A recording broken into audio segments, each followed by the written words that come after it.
Good morning students. आज हम लोग हिस्ट्री के चैप्टर 1 का पार्ट 2 कंटिन्यू करेंगे, जो था प्लासी का युद्ध। और हम लोग ने प्लासी के युद्ध पे डिस्कशन करने की बात कही थी आज।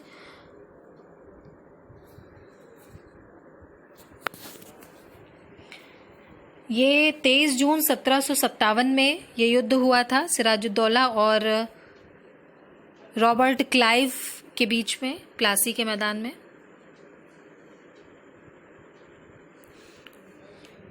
When Ali Vardi Khan died in 1756, Sirajuddaulah became the Nawab of Bengal.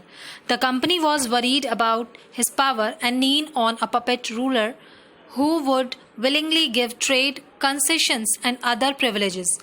1756 में अली वर्दी खान की मृत्यु के बाद सिराजुद्दौला नवाब बने थे और सिराजुद्दौला की जगह कंपनी को एक ऐसा कठपुतली नवाब चाहिए था जो उनको कंसेशन दे उनके व्यापार करने में और उनको परेशान न करे, आनाकानी न करे, मना न करे किसी बात के लिए, क्योंकि सिराजुद्दौला काफ़ी ताकतवर थे और वो नहीं चाहते थे कि वो कंपनी का किसी भी तरीके का दबाव अपने या अपनी जनता के ऊपर बनाए रखें। अब कंपनी ने प्रयास किया कि किसी तरह से जो इनके राइवल्स हैं, इनके प्रतिद्वंदी हैं, इनके विरोधी हैं, उनको नवाब बना दिया जाए तो सिराजुद्दौला को हराने में आसानी मिलेगी, पर ऐसा नहीं हो सका। और जवाब में सिराजुद्दौला ने कहा, Siraj-ud-Daulah asked the company to stop meddling in the political affairs of his dominion, stop fortification and pay the revenues. उन्होंने, सिराजुद्दौला ने अपनी राजनीतिक मामलों में हस्तक्षेप करने के लिए मना किया, किलेबंदी यानी फोर्टिफिकेशन को रोकने के लिए कहा और जो भी रेवेन्यू उनका बकाया है उसको देने के लिए कहा। जब दोनों ही पक्ष अपनी अपनी बात से पीछे नहीं हटे तो 3000 सिपाहियों के साथ नवाब ने कासिम बाजार में स्थित इंग्लिश फैक्ट्री पर हमला बोल दिया and he captured the company officials, locked the warehouses, disarmed all Englishmans. उन्होंने सभी लोगों को गिरफ्तार कर लिया, अफसरों को, गोदाम का ताला तोड़ा, अंग्रेजों के हथियार छीन लिए और जहाज़ों को घेराबंदी कर दी। Then he march to Calcutta to establish control over the company's fort here. अब ये कलकत्ता की तरफ गए क्योंकि वहाँ पर भी कंपनी ने अपना फोर्ट यानी किला बनाया हुआ था। कलकत्ता के हाथ से जाने के बाद मद्रास में तैनात कंपनी के अफसरों ने रॉबर्ट क्लाइव को नेतृत्व दिया कि वो अब सिराजुद्दौला के खिलाफ लड़ाई लड़े और 1757 में फाइनली 1757 में In 1757, Robert Clive led the company's army against Sirajuddaulah at Plassey. Siraj-ud-Daulah से लड़ाई लड़ी उन्होंने और सिराजुद्दौला इसमें हारे थे। उनकी हार का सबसे बड़ा कारण था उनके कमांडर जो कंपनी के सेना का नेतृत्व कर रहे थे, जो सिराजुद्दौला के साथ थे, एक सेनापति थे, मीर जाफ़र उनका नाम था। वो युद्ध के दौरान रॉबर्ट क्लाइव से जाकर मिल गए थे और इसीलिए रॉबर्ट क्लाइव की हार हुई थी, क्योंकि रॉबर्ट क्लाइव ने उन्हें यह कहकर अपने साथ मिला लिया था कि सिराजुद्दौला को हटाकर मीर जाफ़र को नवाब बनाया जाएगा। The Battle of Plassey became famous because it was the first major victory the company won in India. Bharat में कंपनी की ये बहुत बड़ी विजय थी, इसलिए प्लासी के युद्ध को एक बहुत इम्पॉर्टेंट युद्ध के रूप में देखा जाता है। प्लासी की जंग के बाद सिराजुद्दौला को मार दिया गया और मीर जाफ़र को नवाब बना दिया गया।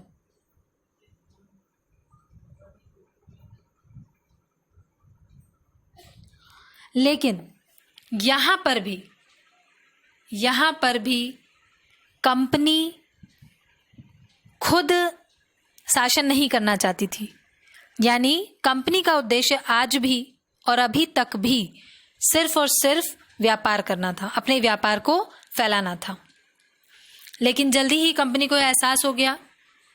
Soon the company discovered that this was rather difficult, for even the puppet nawabs were not always as helpful as the company wanted them to be. After all, they had to maintain a basic appearance of dignity and sovereignty if they wanted respect from their subjects. उन्होंने कहा कि हमेशा से नवाब कठपुतली बन के रहे, ऐसा नहीं था। आखिरकार उन्हें भी तो अपनी प्रजा की नज़र में सम्मान और संप्रभुता का दिखावा करना था। तो फिर अब कंपनी क्या करती? मीर जाफर ने भी विरोध करना शुरू कर दिया था। अब मीर जाफर को हटाकर मीर कासिम को नवाब बना दिया गया। जब मीर कासिम परेशान करने लगा तो बक्सर की लड़ाई जो 1764 में हुई थी, उससे मीर कासिम को हराया गया और मीर जाफ़र को फिर दोबारा नवाब बना दिया गया। ध्यान दीजिएगा, सिराजुद्दौला को हटाया, फिर मीर जाफ़र बना दिया। मीर जाफ़र ने जब उसका विरोध करना शुरू किया तो उन्होंने मीर कासिम को नवाब बना दिया। लेकिन मीर कासिम ने जब दोबारा ब्रिटिशर्स की बात नहीं मानी तो फिर बक्सर की लड़ाई में 1764 में 1764 में उन्होंने मीर कासिम को बक्सर की लड़ाई में हराया और मीर जाफ़र को दोबारा नवाब बना दिया। अब नवाब बनने की शर्तें क्या थी?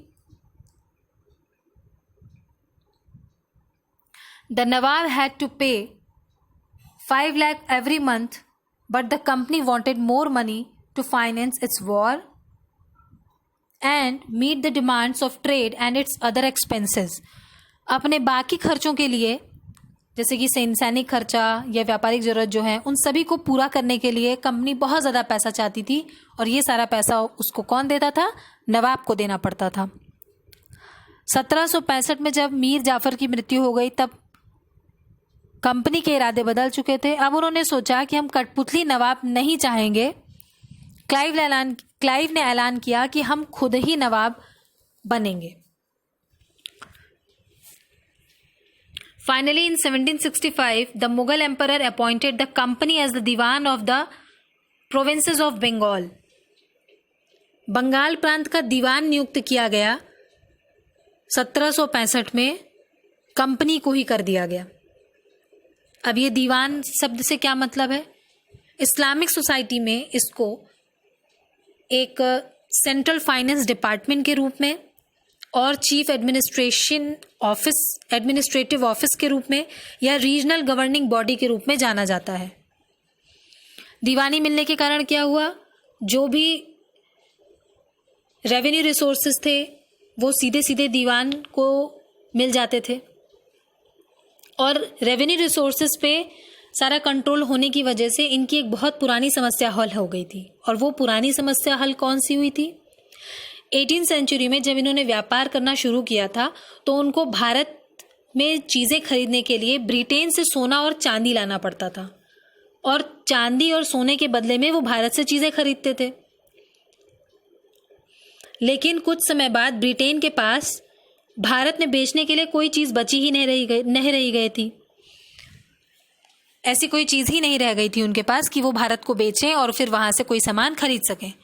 लेकिन 1757 में प्लासी के युद्ध के बाद ब्रिटेन से सोने की निकासी कम होने लगी और बंगाल की दीवानी मिलने के बाद तो ब्रिटेन को सोने लाने का जरूरत यहाँ पड़ा ही नहीं।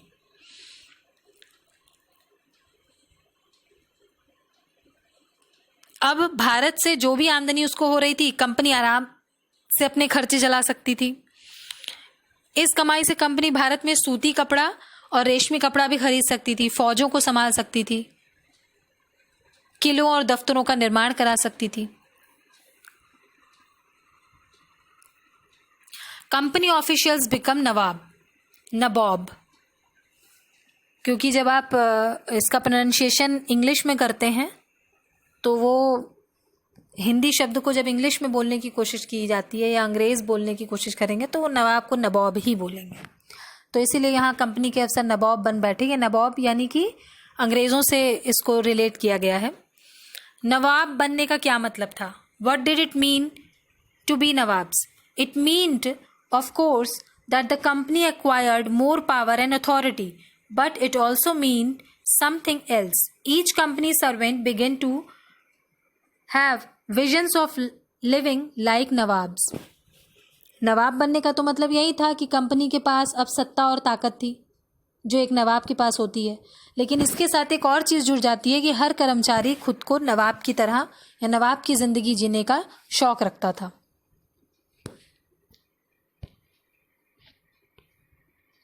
After the Battle of Plassey, the actual Nawabs of Bengal were forced to give land and vast sums of money as personal gifts to company officials.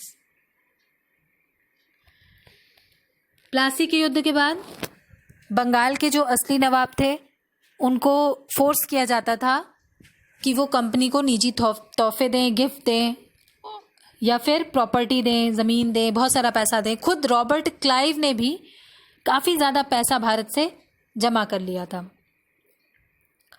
1767 में वह 2 बार गवर्नर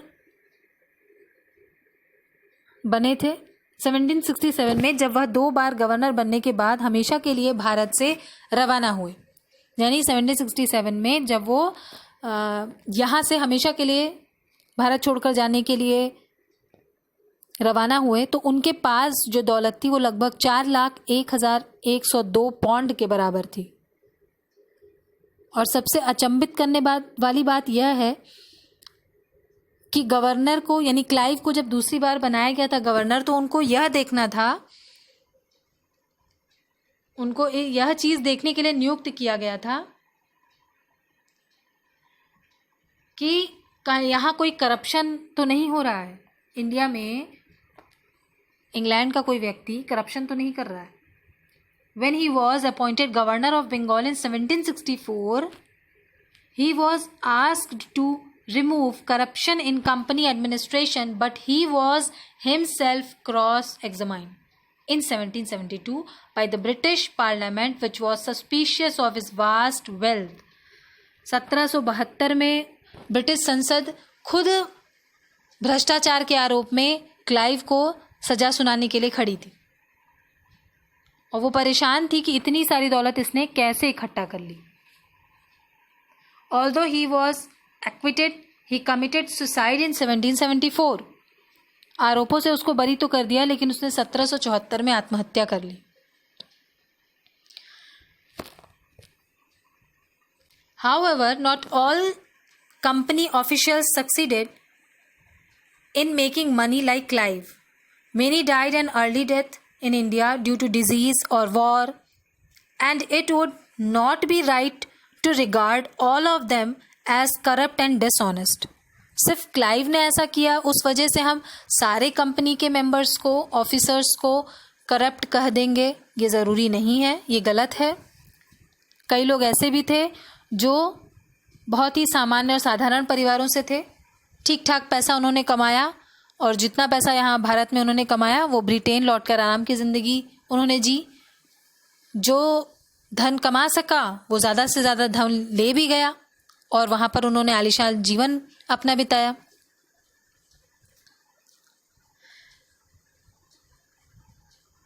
और इसी वजह से जब ये भारत से लौटकर वहाँ गए तो वहाँ के लोग, यानी ब्रिटेन गए तो वहाँ के लोग इन्हें नवाब कहते थे, नवाब। और यह भारतीय शब्द नवाब का ही अंग्रेजी संस्करण था।